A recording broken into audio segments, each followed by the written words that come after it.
Ya mày kêu nó là khe xíu xíu lên đúng ạ. Nhưng mày kêu rằng asset biếng tọ xiêm mạ mày. Wah kong khang lama tai sok val val đi asset biếng tọ. Ya inung lama tai pela ra ui.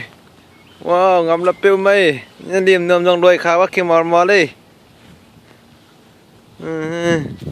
Cái đuôi ở đấy. Wow vel vel.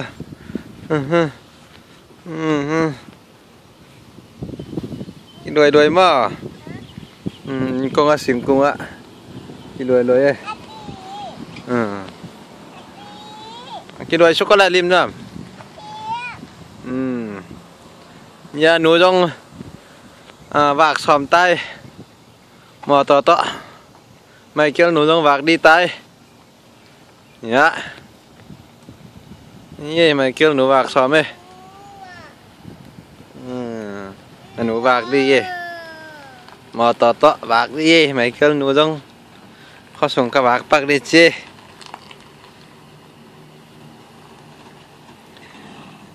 nhà liền thằng tây là mạ vạc vạc ấy. See you. Mày kêu núi ấy. Có xuống vạc đi chi ấy. Nhớ stop xe khỏi bác ấy. Oh, mày kêu rằng chết phê tay quá.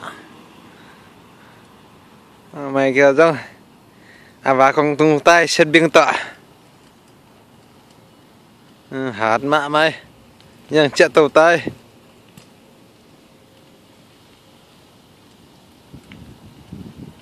Yeah.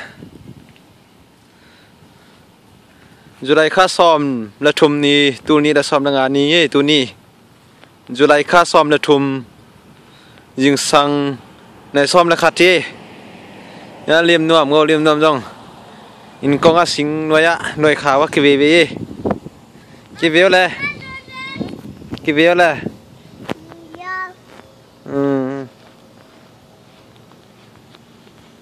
ve yo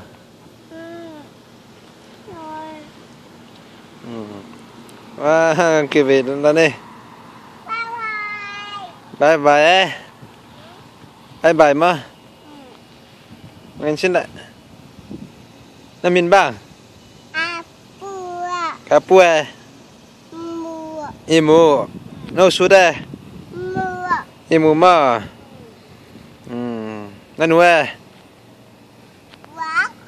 no